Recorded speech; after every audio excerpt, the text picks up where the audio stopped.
kwako kwa ajili ya kukusaidia kwenye maisha? Jibu lake ni hapana. Kuna njia zingine unaziona kabisa ni njia nzuri, na kwa macho zina taswira nzuri, na kwa mionekano ni nzuri, unadhani kwamba inaweza ikakusaidia, lakini hiyo njia haiwezi kukusaidia. Hebu sema, si kila njia inaweza kunisaidia kwenye maisha. So njia zote zinapokuja kwenye maisha huwa zinakuja kwa sura nzuri. Sema amen. Lakini leo nataka uelewe kwamba sio kila njia unayoiona mbele yako inaweza kukusaidia kwenye maisha yako. Biblia inasema waziwazi kwamba iko njia ionekanikayo machoni pa mtu ya kwamba ni njema, lakini ukweli uliopo ni kwamba njia hiyo inaweza ikampeleka mtu mautini. Kwamba iko njia inayoonekana machoni pa mtu. Naomba niwekee yale maandiko. Sio kila njia. Iko njia inayoonekana machoni pa Joshua Kapanga. Ndiyo, ni njia kabisa inaonekana machoni pake ni kama njema, lakini mwisho wake ni njia ya kwenda mautini. Mauti ni nini? Mauti ni mji kamili ambao umelibeba jukumu moja la kuhakikisha mwanadamu anakuwa ndani ya kifo. Yalisema mwanadamu anakuwa ndani ya kifo. Na hii ni mauti inayoongelea ni mauti ya rohoni na sio ya mwilini. Na siongelei mauti kwa maana kwamba ya kifo cha baba yako au kifo cha bibi yako au kifo cha mjomba wako ama kifo cha shangazi yako. Naomba unisikilize kwa makini sana. Mliokuwepo Ijumaa niliwaambia neno, mliokuwepo Jumatano niliwaambia neno. Sema amen. Mithali 14:12 hadi 14. Iko njia ionekanikayo. Kama twende Mithali 14 na ule mstari wa 12 imeandikwa. Now, iko njia ionekanayo kuwa sawa machoni pa mtu. Ni kuwa sawa machoni pa mtu, lakini mwisho wake ni njia za mauti. Nyumba yote sema mwisho wake ni njia za mauti. Mwisho wake ni njia za mauti.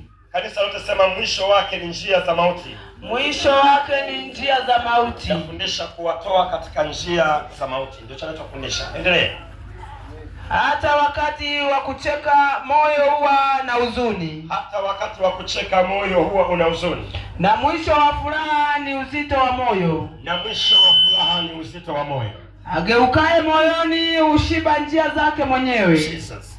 Ageukaye moyoni hushiba njia zake mwenyewe. Na mtu mwema ataridhika nafsini mwake. Na mtu mwema ataridhika nafsini mwake. Mjinga huamini kila neno. Mjinga anaamini kila neno. Bali huangalia sana aendavyo. Mwenye busara anaangalia sana aendavyo. Mwenye hekima huogopa. Mwenye hekima huogopa. Akajitenga na uovu. Akajitenga na uovu. Bali mpumbavu ana ufidhuli na kujitumai. Pumbavu anajitumai. Yeye aonaye hasira upesi atenda kwa ujinga. Niliomba hadi mstari wa 14, sidhani kama tuko sawa. Tuwe sawa. Amen. Haleluya kanisa. Amen. Haleluya kanisa. Amen. But point yangu ni kwamba iko njia ionekanikayo machoni pa mtu. Sema amen. Amen. Na sio njia moja, ni njia zaidi ya moja, lakini mwisho wake ni njia za mauti. Hebu sema mwisho wake ni njia za mauti. Inua sauti yako, mwisho wake ni njia za mauti. Inua tena sauti yako, mwisho wake ni njia za mauti. Lakini Biblia inasema anazungumza pale maneno haya ni Daudi. Anasema, Bwana urudi uiokoe nafsi yangu, maana mautini hapana kumbukumbu. So Daudi anasema, Bwana rudi mautini, hakuna kumbukumbu ya jina langu.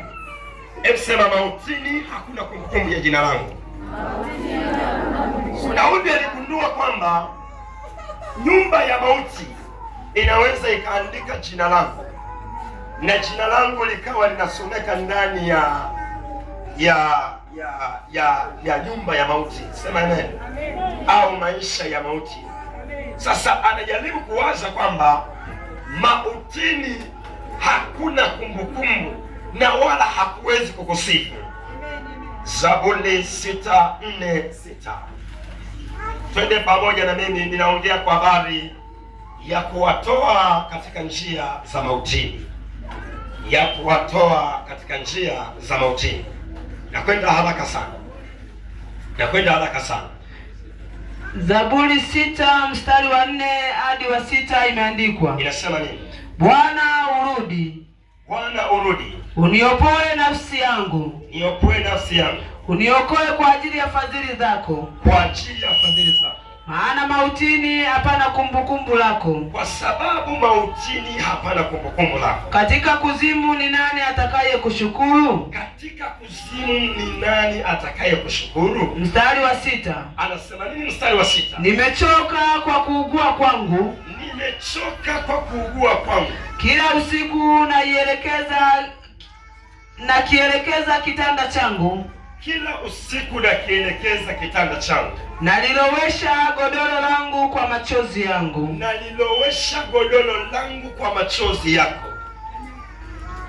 Bwana Yesu asifiwe, watu wa Mungu. Naongea kwa habari ya kuwatoa katika njia za mautini. Sema kuwatoa katika njia za mautini. Naomba unisikilize kwa makini sana, mpendwa wa Bwana. Sema amen. Narudia tena maneno haya kwamba machoni pako kuna njia zinaonekana. Sema amen. Machoni pako kuna njia zinafanya nini? Zinaonekana nikana kwamba ni njema. Nisaidia kusema amen. Na nafsi yako inakudanganya, inasema hizi njia ni njema. Sema amen. Acha niweke vizuri hii. Tunapoongelea machoni pako zinaonekana njia, tuna maana hivi. Sema amen. Liko jambo linatokea mbele yako, ama yuko mtu anatokea mbele yako. Sema amen. Na yule mtu anataka kukuonyesha njia ya mafanikio. Na yule mtu anataka kukuonyesha njia ya hatima yako. Sasa unisikie vizuri sana. Katika masuala kama hayo, sio njia zote zinaweza kuwa ni nzuri kwako. Na kule nyuma mnanielewa? Nitaanza kuwasimamisha, niko kinabii sana msimu huu. Sio njia zote zinaweza kuonekana kuwa ni nzuri kwako. Kwa nini zinaweza kuonekana? Kwa sababu Bwana sifiwe, haujajua ni njia ipi unayotakiwa kutumia. Haujajua ni njia ipi unayotakiwa kufanyaje? Sema amen. Malele anaweza kuniambia, Mchungaji Kapanga, ukutumia upako huu utafanikiwa sana. Sema amen. Ni Malele anazungumza kwa habari ya Kapanga. Bwana asifiwe. Ni shukrani na Kapanga, kujua Malele anazungumza ni njia sahihi kwa Kapanga au la. Samira sizielewe. Bwana asifiwe.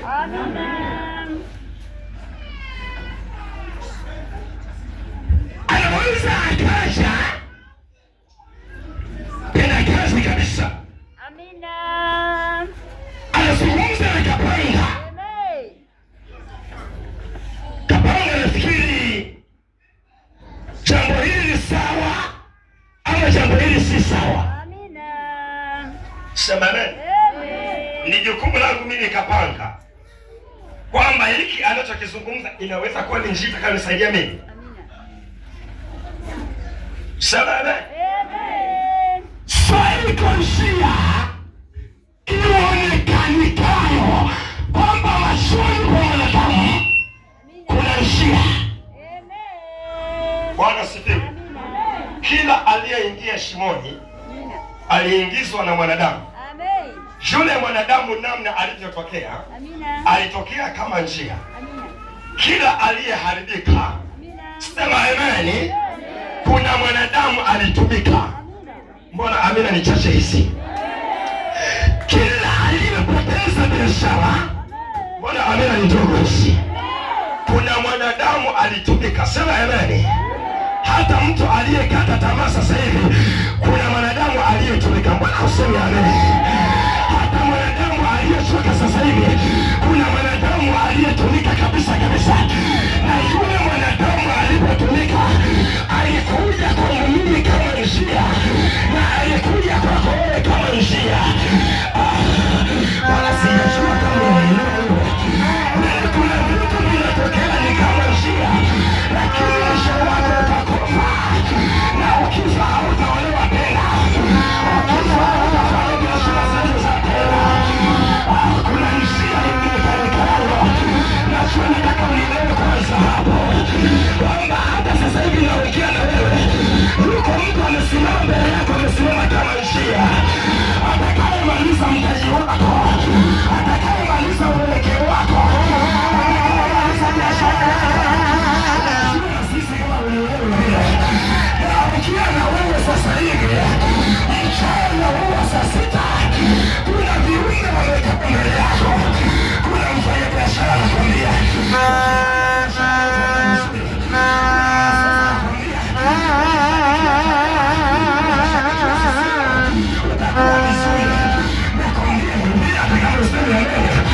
inaonekana mbele yako na kwamba imesema hii habari inayokuletea imekuja kwa ajili ya kugeuza wewe njia uliyogano kuanzia sasa.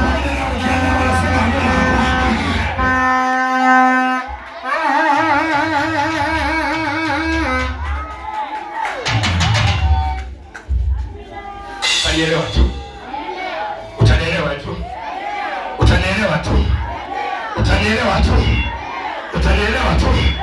Uliyekaa kwenye njia ya magofu utanielewa tu. Uliyekaa kwenye njia ya kuchoka utanielewa tu. Uliyekaa kwenye njia ya mateso utanielewa tu. Mimi nasema hivi, utanielewa tu. Uliyekaa kwenye njia ya matukano utanielewa tu. Uliyekaa kwenye njia ya hayo utanielewa tu. Uliyekaa kwenye njia ya machungu utanielewa tu. Kwa sababu habari nilionayo leo ni kugeuza moyo mmoja utoke kwenye barabara ya mauti ya afya, mauti ya kazi, mauti ya ndoa, uende kwenye njia yako. Unasema lele, unabishana, unasema lele, sina habari ya kile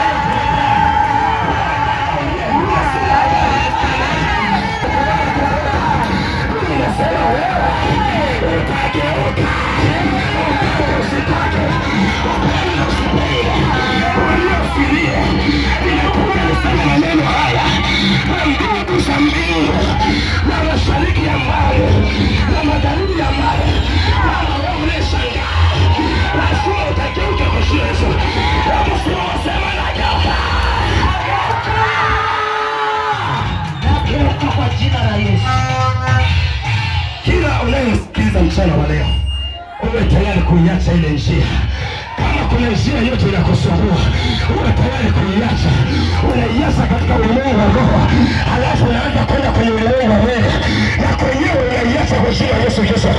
Ile njia ya mafarakano, ile njia ya kuachwa na mume, ile njia ya kutenda vibaya, ile njia ya kufanya biashara zinaharibika. Hivi naongea na mabinti hapa, naongea na mabinti hapa, ile njia ya kuchumbiwa, unachumbiwa uchumba unakufa. Nabii kwa habari ya mwaka 2025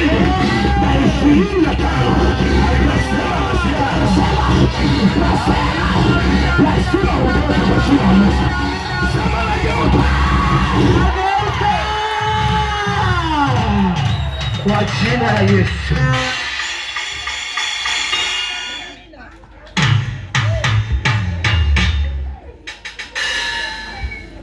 Kama unaweza kuhama nyumba uliyopanga kwa miaka mingi, hata hii njia unaweza ukaihama pia. Hivi naongea na mwanamke hapa, kama unaweza kuhama ndoa, na hii njia inaweza ukahama tena. Kama uliwahi kuhama kutoka kwenye chumba kilichochakaa ukaenda kwenye nyumba yako. Mimi nasema maneno haya, sidhani kule nyuma kama wanaelewa.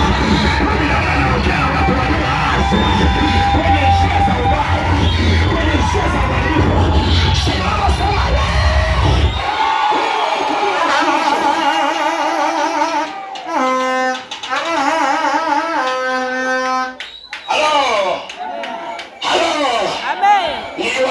vijana juu ya Alhamisi kwamba ujana sio kuzaa. Kuzaa hakuwezi kuamua maisha yako. Nisikilize nikwambia, hata kama useme amina. Naona mavijana wanakuwa wanasumbaa, hawawezi kuungana na injili ya Mungu. Kuzaa hakuwezi kuamua ushindi wako. Kuzaa hakuwezi kukufanya ubaki kwenye matope, ubaki kwenye mateso. Nataka nikwambie hivi, kinachoamua nguvu zako za kazi ni yako. Kama kuna vijana wanasimama wanasema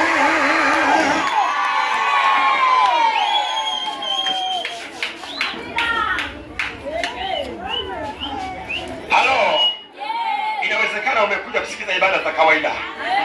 Sema amen. Hii ni ibada ya kazi. Hata kama useme amina, hiki kipande mnanielewa sana. Kipande hiki mnanielewa. Chakula mnanielewa. Wagonjwa wamekaa mabosi. Wacha nikwambie.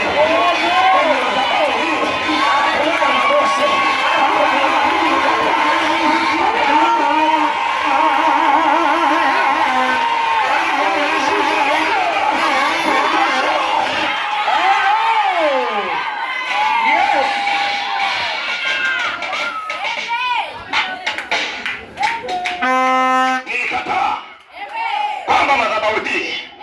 Sio ya walemavu. Uje mlemavu utanyoka kwa jina la Yesu. Labda kuna jambo ushalielewa bado. Ukisema amina maana yake itendeke juu yako. Ukisema amina maana yake washauri wako. Ukisema amina maana yake waliopoteza wanakupotezea uelekeo. Wamalizwe kwa jina.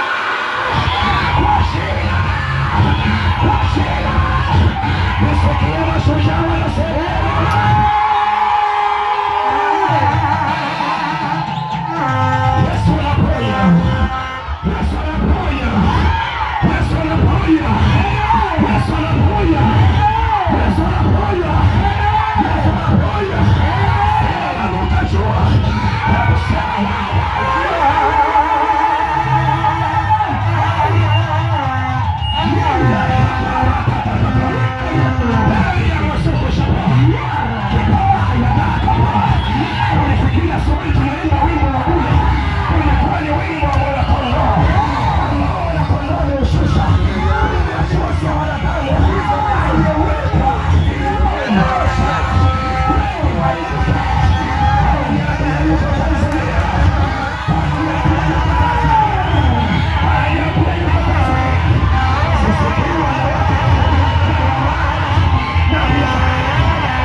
hata mimi unaniona nimepotezwa njia.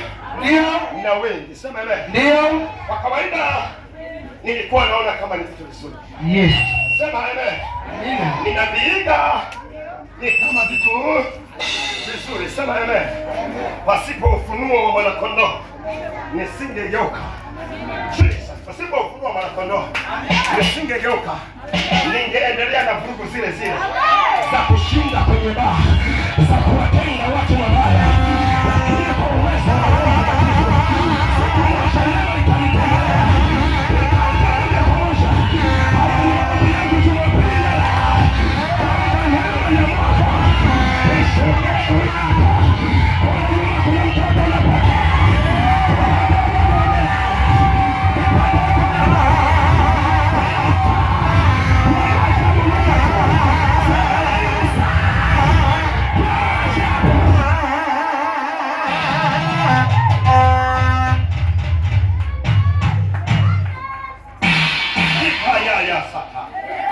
Aliamasato ya mama. unatembea kwenye njia gani?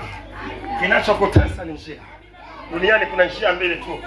Hata kama unaona waliokutenda mabaya ni watu 60, ni watu 50, ni watu 6. Njia ninazo kutambulisha asubuhi ya leo ni njia mbili. Wewe sema amen. Njia namba 1 ni njia ya kwenda usimani. Hawezi kupiga makofi na vigelegele hapa.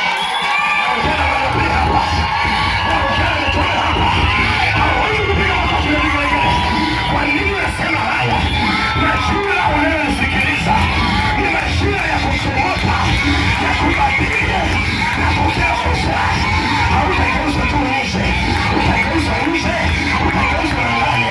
Nikwambie, utageuza hauwezi nje, utageuza unaanza ndani, utageuza unaanza ndani.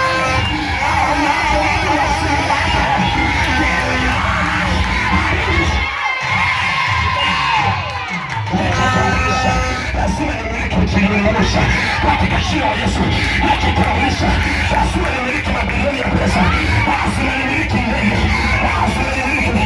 Sitaishia tu kuhubiri Tanzania, nitakwenda Ulaya, nitakwenda muziki, nitakwenda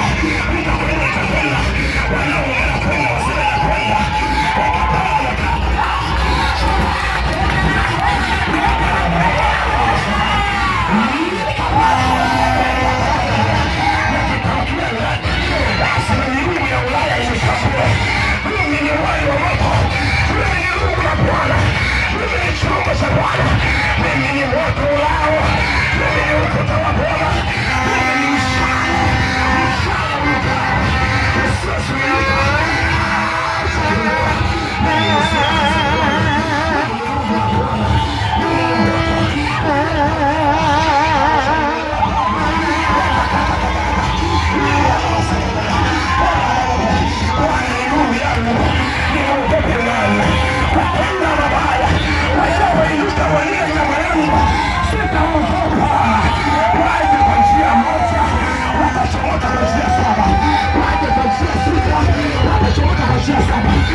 inabadilika juu yako. Kila njia inabadilika juu yako. Kila njia inageuka juu yako. Na mimi natambua neno moja. Waligeuza ndani yako. Na leo natuma maji ya moto ndani yako. Na sio ugeuka ndani yako. Wanaoamini wanageuka. Wapokee nguvu za Mungu. Wapokee nguvu za Mungu. Wapokee nguvu za Mungu. Ruka juu kidogo.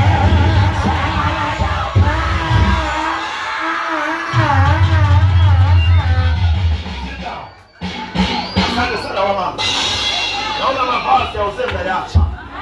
Wamama mavazi ya wazee unaacha. Vijana mnaacha mavazi ya mabibi. Vijana mnaacha mavazi ya mabibi. Asante sana watoto wangu.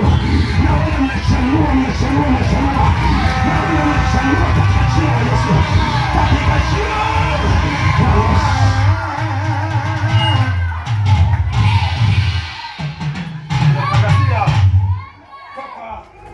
Jumatatu. Ndio kwamba ukiingia kanisani una mtoto mdogo anakusumbua. Chapu pale dukani. Sema wewe. Haya masaa shetani anaweza kukubeba kwa njia ya kitoto chako. Sema amina. Nilikwambia pitia pale dukani au pitia liboflo. Sema amina. So unapoingia hapa Umekabana katoto kako, unaruka nako. Sema amen. Sema amen. Sema amen. Sio leta kapanga amewaka moto. Kitoto kinakuja ngala kinakukimbiza huku. Unakuja kukishika wewe, usikilize neno wewe. Amina. Wewe piga makofi wewe.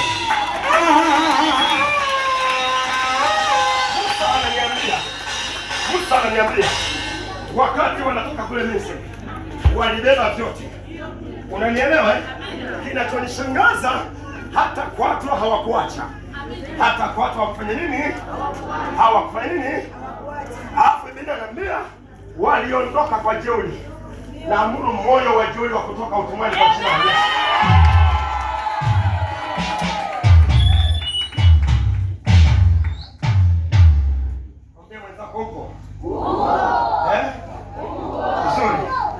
Njia ya pili ambayo mwanadamu anayo ni njia ya kwenda mauti. Sema amen. Kwa hiyo mambo mawili, kama hauko ndani ya njia ya uzima, uko ndani ya njia ya mauti. Kuna vitu vingi vinavyokudanganya. Amen.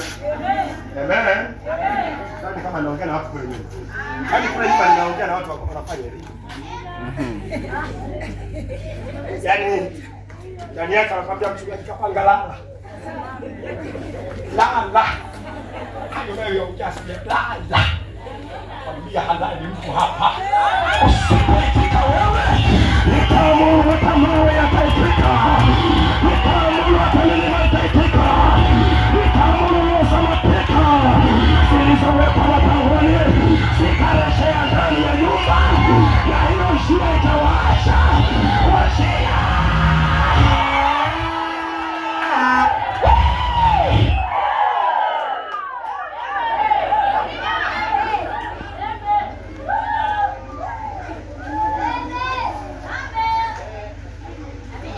Niliongea vita ya utambulisho, nikasema na watu vita ya nini? Vita ya utambulisho. Vita ya nini? Vita ya utambulisho. Vita ya nini? Ya utambulisho. Vita ya nini? Ya utambulisho. Vita ya nini? Ya utambulisho. Vita ya nini? Ya utambulisho. Vita ya nini?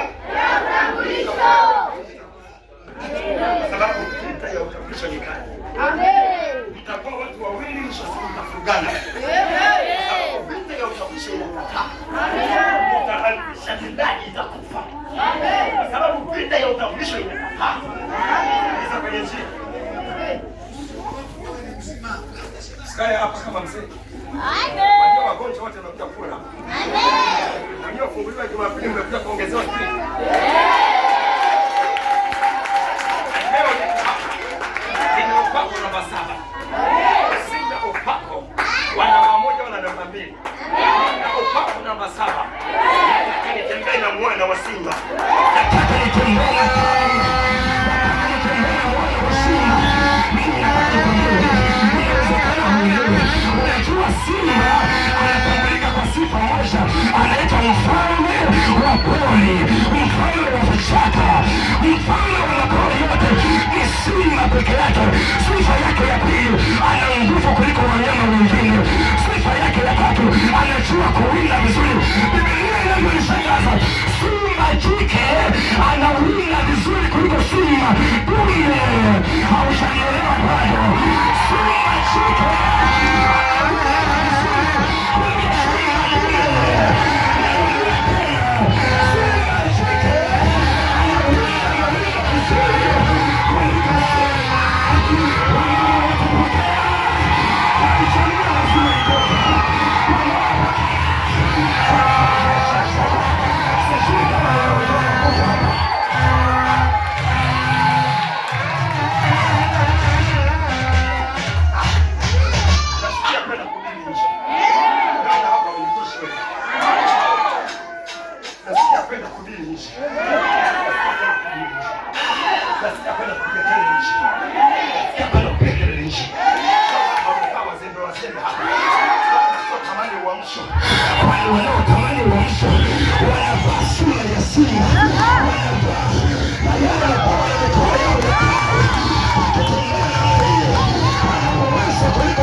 Hiyo amen yako isaye matunda kwa jina la Yesu.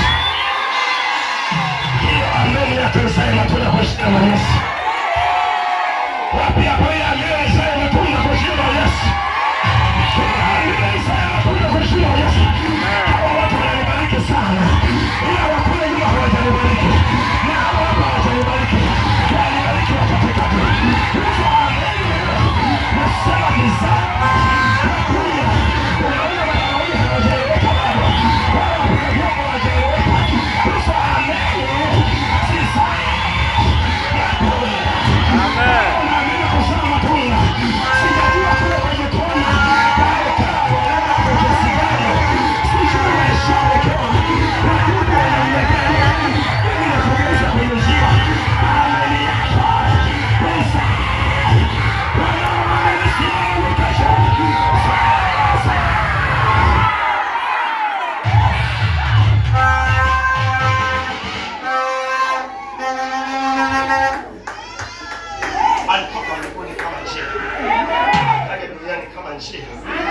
Anafanya kazi kama njia, anatenda kazi kama njia, anaunguruma kama njia, anafungua vitabu vya wokovu kama njia, anatembea kama njia. Inawezekana unapoiona yapita mbele yako ya utambulisho, unashindwa kuelewa kwa nini inakuja. Nisikize nikwambie, ukiona mtu anakukwaza mbele yako, cha kwanza usikimbilie kugombana naye. Rudi nyuma kidogo kwanza, halafu tulia kidogo, weka laini kidogo. Kama unaweza kuona katika kidogo, unaenda katika kidogo kwanza.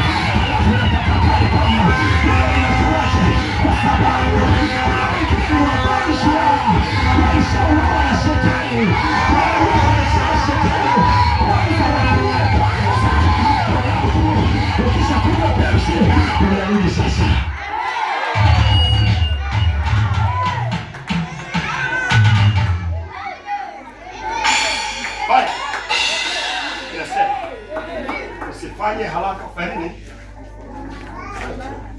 Umesema nini? Usifanye haraka kufanya nini? Kasirika. Amina.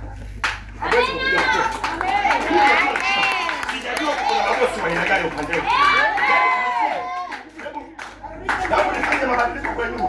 Amina. Aliyekaa pembeni sana mweke kitakatifu kidogo.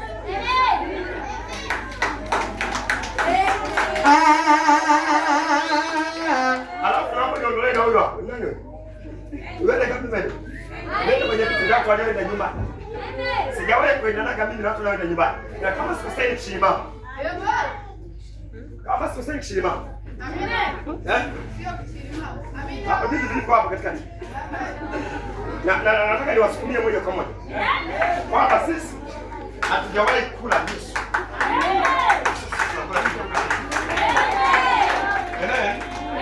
Ungekuwa tunakula nusu, ningechoka kuwahubiri watoto.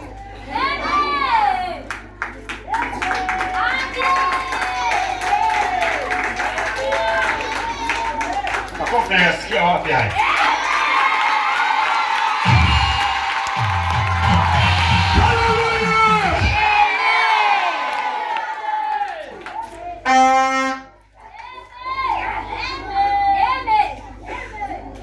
Alitoka mbinguni kama njia. Sema amen. Anaanguka, anasubaishwa, anaumizwa. Sema amen. Naongea na mtu kwa. Amen. Anatemewa mate. Amen. Anaambiwa anabebwa.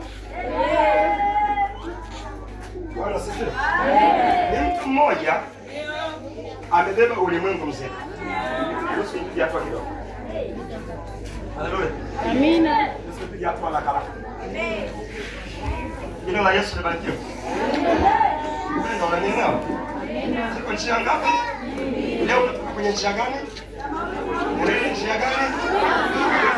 Bwana anabariki.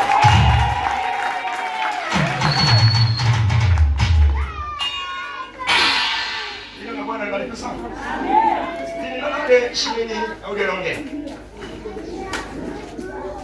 68:20 au naongea. 68:20 au naongea. Naona ninahubiri watu hapa ni wachache. Amina. Na wimbo wa ajabu sana. Ninatamani muda wangu ufike wa kukimbia nje. Hata kama wewe utaki mimi nitakwenda. Sababu umeshindwa kuongeza watu. Acha nikawaongeze mwenyewe. Ili niongee na watu wa taifa yangu. Amina. Na kiwango changu. Amina. Ambacho Mungu ameniweka hapa duniani. Amina. Ama uko tayari niendelee kubaki hapa? Sema amen. Sema amen. Nitakuwa na radhi na mtu asiyezaa katika ufalme wa Mungu.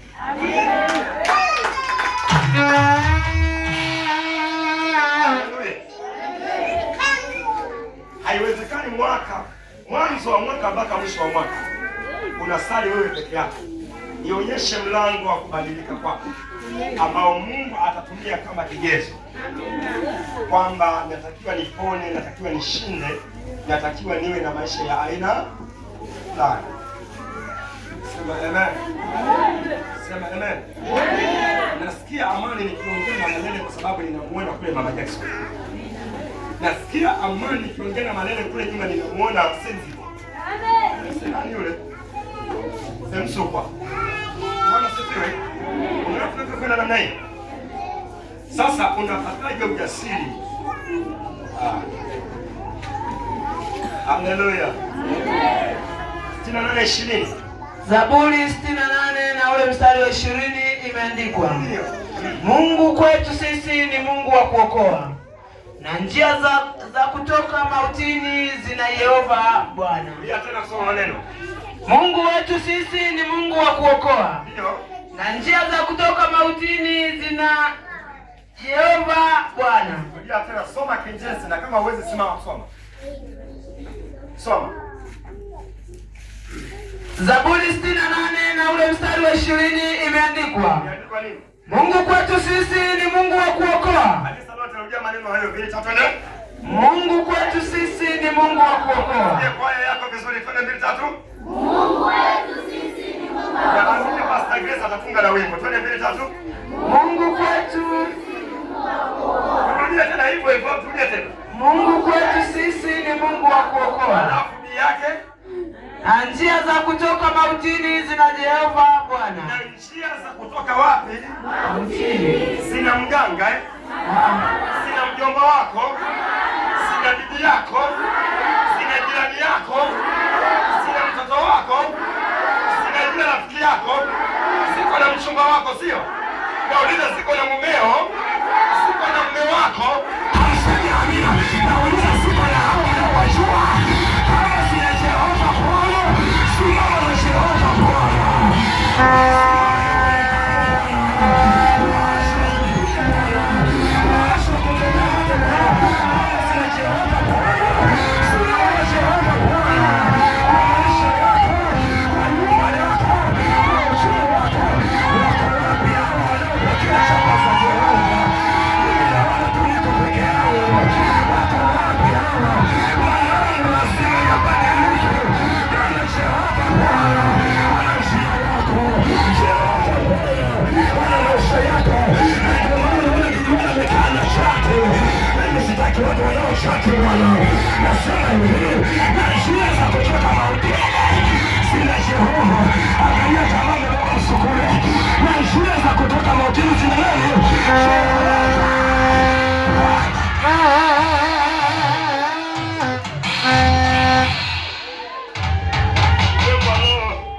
Unaweza ukakuzomea.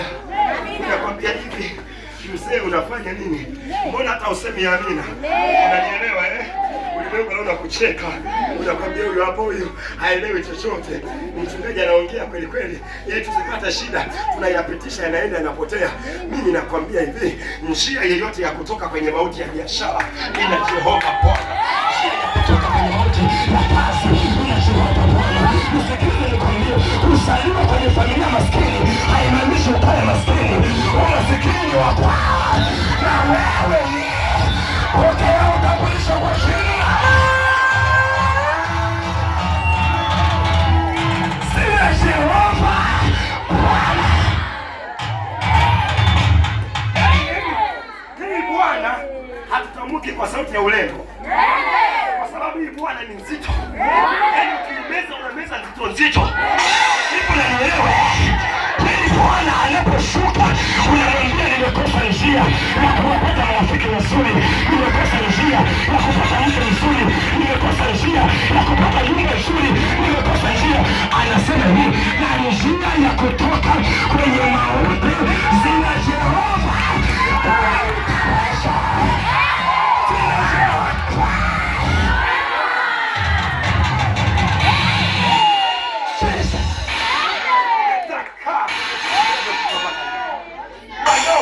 Wamefanikiwaje? Haya maswali kila siku naamka nayo. Waliojenga magorofa wamejengaje? Haya maswali yananisumbua. Najaribu kuangalia ni kwa sababu wasomi, akili inaniambia hapana. Hapana. Wenyewe wamenunua ile muona kazi gani? Na mimi ni shule na kitu gani mwanangu? Mimi nakwambia hivi, simba jike anawinda kuliko simba dume, anakamata nyama kuliko simba dume.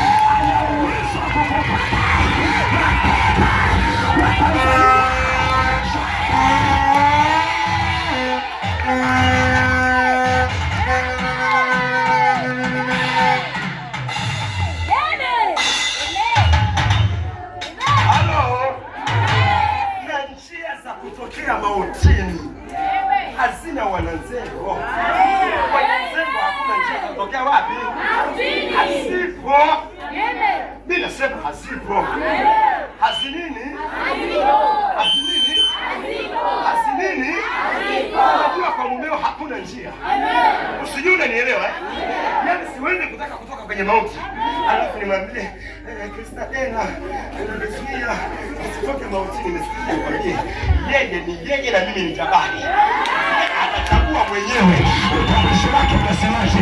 Nisikilize nikwambie, na ndio maana kila mmoja atalibeba furushi lake mwenyewe.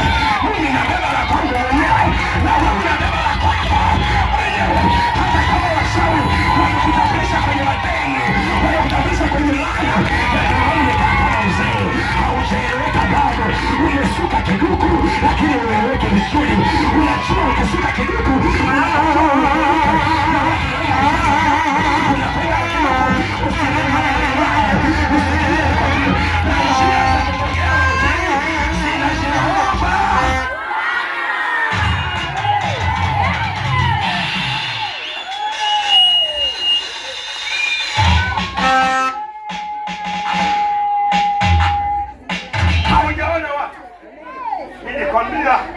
watu wametambulishwa, sema neno. Utambulisho wao umetekwa. Unaelewa eh? Anakuteka adui, anakupeleka utambulisho wako juu ya deni. Kwa hiyo utahangaika, unasikia kabisa kila siku unakutana na miujiza ya kuunganishwa kwenye madeni. Yaani anakuunganisha kwenye nini? Yaani wewe tu nileteni madeni nitakupiga. Amina. Nakupiga unachuna kwa chapa. Usiweke mfumo wa madeni hapa bwana. Haijalishi ni kiongozi kwenye kanisa hili, lazima tukopeshe. Lazima tukope.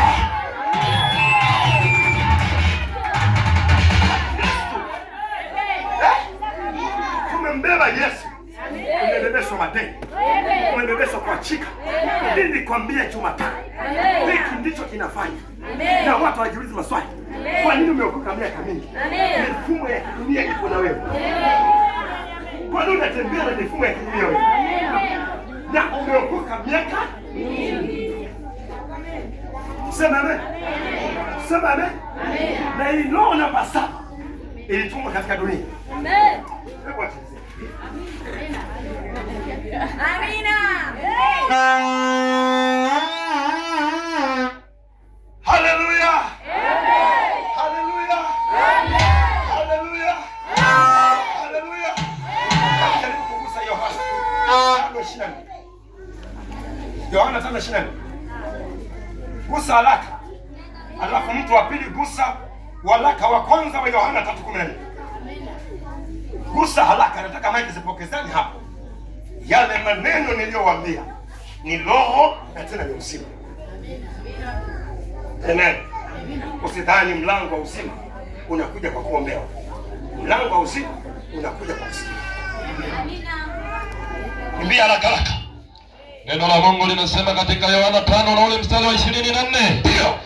Amini amini nakwambia, yeye alisikia neno langu, analisikia neno na kumwamini yeye aliyenipeleka Yuna, aliyenipeleka mimi, uzima wa milele, juu ya uzima wa milele, wala huingii hukumuni, bali amepita kutoka mautini. Hebu watu watasema amechomoka. Sauti yako bado amechomoka. Kutoka wapi? Mautini. Amekimbilia wapi? Sema amechomoka.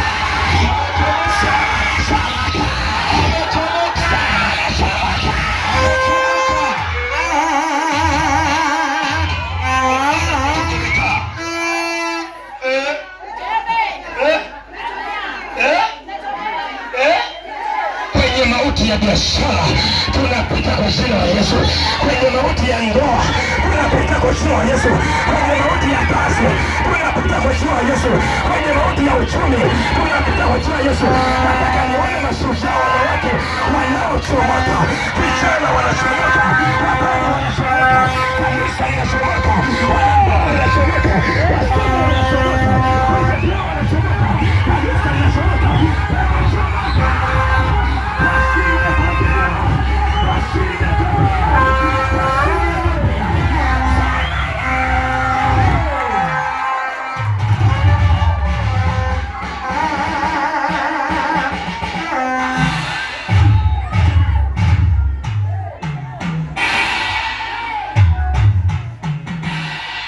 Kila ulipotoka ameni. Amina. Kila ulipotoka ameni. Amina. Mauti itabaki chini, miguu yako inainua juu na itatembea juu yake kama pale. Hizi amina zinatokea wapi kweli? Kila ulipoamini chomoka. Kama ni watu sahihi walikuwa na kushinda juu yako, anza kuamini wale walikuwa ni mauti. Sasa wanatokea wenyewe. Wanaotakiwa. Tokea watu wanaotakiwa juu yako. Tokea watu wanaotakiwa. Sijaona kula yuna.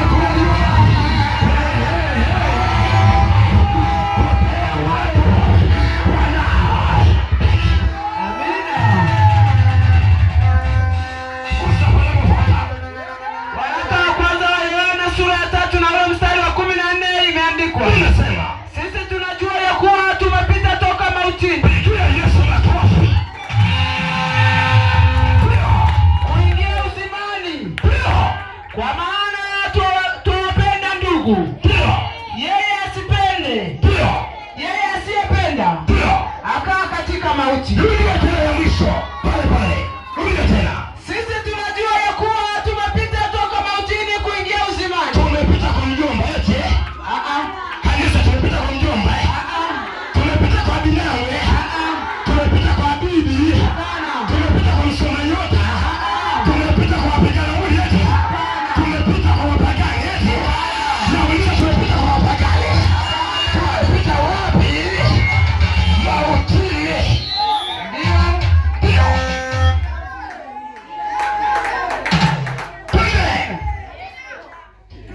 Kwa maana twapenda ndugu, yeye asiyependa akaa katika mauti.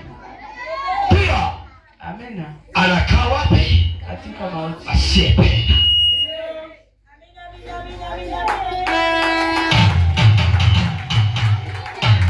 Sasa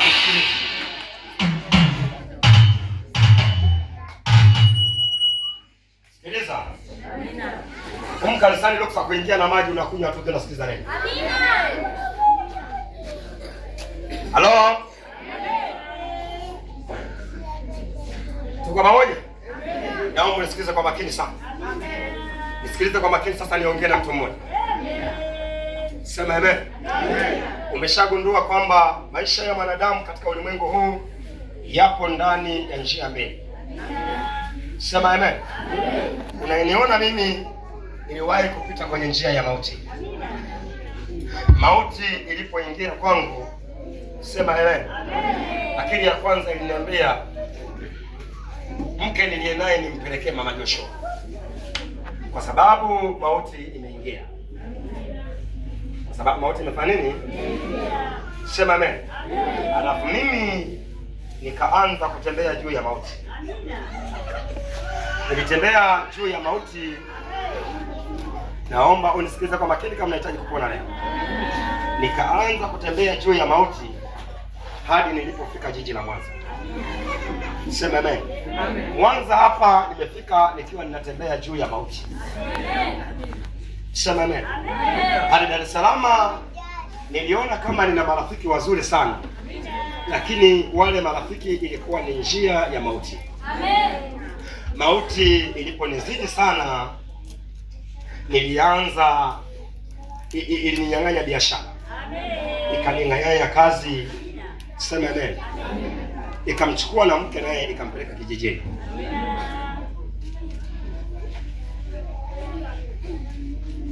Halo. Sema amen. Lakini sikujali, niliendelea kutembea juu ya mauti kwa sababu nilikuwa natafuta njia nyingine ya pili itakayonisaidia nitoke mauti. Naomba nifuate kwa makini kweli. Nifuate kwa makini sana. Kama uko hapa, huwezi ukakataa mauti. Hata kilichotukutanisha mimi na wewe hapa ni mauti. Sema amen. Pastor Gerald nimekutana naye akiwa juu ya mauti, anajua mwenyewe ilikuwa ni mauti gani. Unanielewa? Mauti ambayo ilinyonya muda wake, ilimaliza kipindi na msimu wote uliishia kwenye mauti. Pastor Eva huyu nayemuona na ubiri sana leo, nimekutana naye akiwa juu ya mauti. Anatembea juu ya mauti. Sasa anatafuta njia itakayomtoa kwenye mauti. Mshandete huyu nimekutana naye akiwa na mauti. Anatembea juu ya mauti. Nataka uendelee kukumbuka nitakapoanza kusema na wewe hapa. Sema amen. Huyu Pastor Grace naye muona sasa hivi ni kama hasikii vizuri. Kwa taarifa yako alikuwa kiziwi wa kutosha. Unaimuona hapa? Saa hiyo tunaanza kinabii, tulikuwa tunakaa naye kwenye ile nyumba ya jirani. Tunaanza kushughulika kule, tunaomba mpaka vitu vinatoka ndani ya masikio. Unaimuona sasa hivi, unaweza kuongea naye kidogo, alikuwa hasikii kabisa.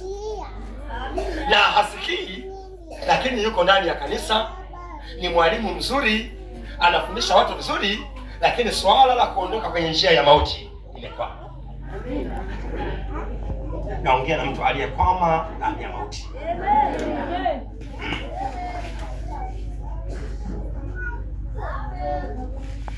Amen, amen.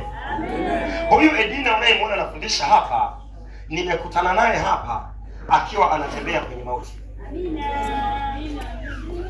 Edina aliendelea kutafuta sana njia ya kutoka kwenye mauti. Sema amen. Huyu Veneranda unayemwona hapa, nimekutana naye akiwa anatembea juu ya mauti.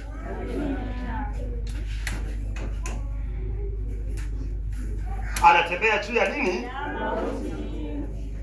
Lozi Siridioni mnayemwona hapa, sijui yuko wapi. Lozi Siridioni anakutana na kijana wangu hapa akiwa juu ya mauti.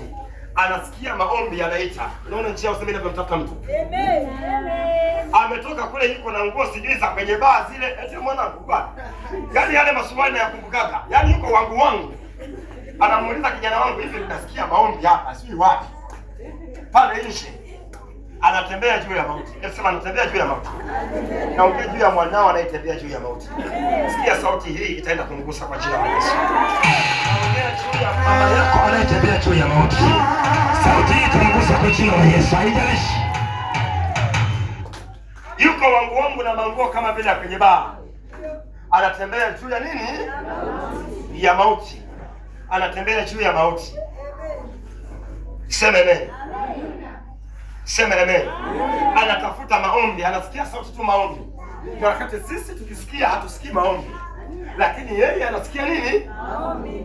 Njia ya uzima inamuita. Inamuita njoo. Ametokea. Kuna itoje kule papa? Shamaliwa kule. Anasikia sauti ya maombi. Hebu niambie hiyo sauti ya maombi kutoka Shamaliwa hadi anafika hapa, ina maana akili nimwambia tu hapa ndio aulize. Pale nje alitoka kijana wangu pale nje. Natafuta maombi, kijana akaambia bila shaka. Wewe unatafuta maombi? Au unasikia sauti zinaimba wapi? Akamwambia kama ni maombi sogea hapo. Yaani hapa penyewe ndugu yangu, hiki kitambaa sasa hizi ni cha kibosi. Yaani hapo imekaa kibosi. Amina. Akamwambia ingie hapo. Ingia hapo. Kijana akaanza kushughulika naye. Anapambana na roho za mauti. Roho za nini? Roho za nini? Roho za nini? Kila mtu ana mauti yake inayoshughulika hata kama ameokoka. Unaiona kila siku ninawaka moto na nina mauti. Yaani kuna eneo la mauti wanapambana kila siku. Hawa wananiambia usihubiri, wananinyamazisha kuhubiri. Sema neno. Wengine wanasema huyu lazima tumcheke miguu. Lengo lao wanataka waniweke chini ya mauti. Unanielewa eh? Unanielewa? Nauliza unanielewa? Helena huyu nimekutana naye akiwa chini juu ya mauti. Mlokole mzuri, mwimbaji mzuri. Sema amen. Lakini anatembea juu ya nini? Nataka nikwambie kuokoka sio ndio kuondoka kwenye kifungo. Baada ya kuokoka kuna kazi ya kufanya. Paulo alipotembea anasema wakatoka. Hawa Wakristo waliokuwa wametokea hawana nguvu za Mungu na wala habari ya uponyaji wa Mungu hawajui. Unanielewa vizuri? Unanielewa? Wakatokea Wakristo. Wakristo. Wale Wakristo ni Wakristo, lakini hamna kila kitu ndani. Lakini ni watu gani? Wameokoka kabisa. Yaani kuokoka, naomba ukamsaidia yule mlokole. Yaani kuokoka sio kutoka chini ya mauti. Kuna kazi za kufanya ambazo jiji la Mwanza lote zimewekwa ndani ya Kahawa.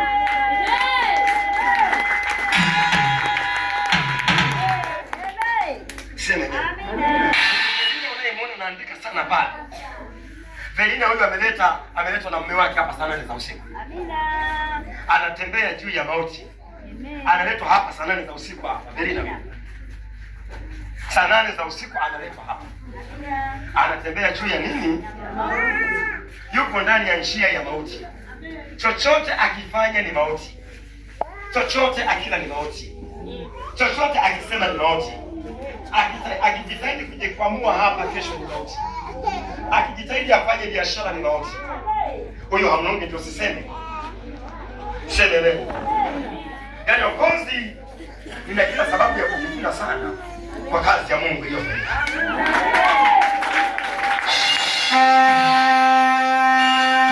Unanielewa eh? Unanielewa eh?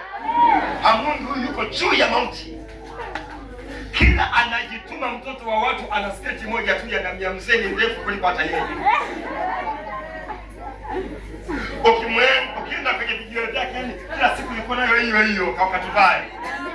Akibadilisha tabadilisha moja hivi kama ya ugoro ndefu kuliko hata yeye. Na wakati huo anaona ni mtoko. Amina.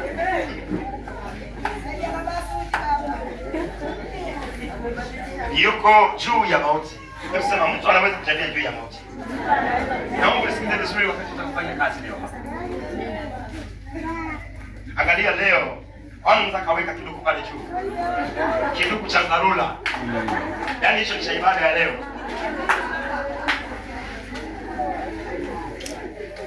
Unanielewa sasa? Unaweza ukawaza Kristina huyu ameletwa na Helena akiwa chini ya mauti. Na hata madhabahuni hapo huwa akikaa mimi na baba nao kwenye njia ya mauti. Unaona leo alipokaa. Hiyo yote ni njia ya mauti.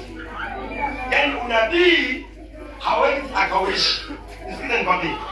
Usipotamani kuishi unabii wa mshirika panga kwa wewe. Nazungumza mambo kama mchezo. Ningekupa kitu hiki ningekupa kinabii. Ile si mchungaji wa kawaida. Kwa sababu ninajua nilikopita. Unanielewa eh? Nikikwambia kaa hapa. Sema amen. Na lazima upiganie ile nafasi. Amen. Ukizoea kuchelewa watakunyang'anya. Amina. Wakikunyang'anya wewe tambua nimekunyang'anya muujiza. umenyang'anywa utambulisho. Nataka unielewe kwa ufasaha kabisa. Sema nini? Kuna watu niliwaambia habari za unabii miezi 2-3 iliyopita, lakini yale mambo yanatokea. Kwa nini? Kwa sababu unachukulia kawaida sana maneno ya Apostle Kapanga. Sema nini? Nyakati hizi nisikiliza nikwambie wewe. Sema nini? Yakikupata sikupati. Kwa sababu ulishindwa kutunza nini? Unabii sio miujiza. Ulishindwa kufanyia kazi unabii. Unabii ni maneno unayotamka au tukaje na kufanya. Kwamba kuna 1, 2, 3. Na ndivyo tunaweza kushinda hizi njia zinaitwa za mauti. Of course, Apostle Kapanga anasimama kama mlinzi. Ni mlinzi wa maisha yako. Ni mlinzi wa kazi yako. Ni mlinzi wa ndoa yako pia. Ni mlinzi wa maisha. Sema amen. Ukitaka niwe wa kawaida tu, utaona nitakavyo kuchangisha sadaka. Unanielewa eh? Nitaingia kanisani ninawaza sadaka. Kwa nini? Kwa sababu unalikataa neno la kinabii la Mungu. Kwa hiyo itanigharimu mimi sasa niingize mazoea, kwa maana niishi kwenye njia ya mauti. So ukiona ninapambana na wewe, ujue ninapambana kutoka ndani ya moyo wangu. Sema amen. Kwani furaha yangu ni kusikia wewe unashinda kila itwapo leo. Halo. Kama ingekuwa ni uwezo wangu ningetamani ibada za katikati wote tuwe hapa. Lakini kwa sababu ya maisha tunaendelea kuombeana hivyo hivyo. Lakini hata kama uko mbali, jifunze namna ya kutafuta roho ya madhabahu ndani ya agano. Kwamba ibada hii ni mahususi na imefanya nini.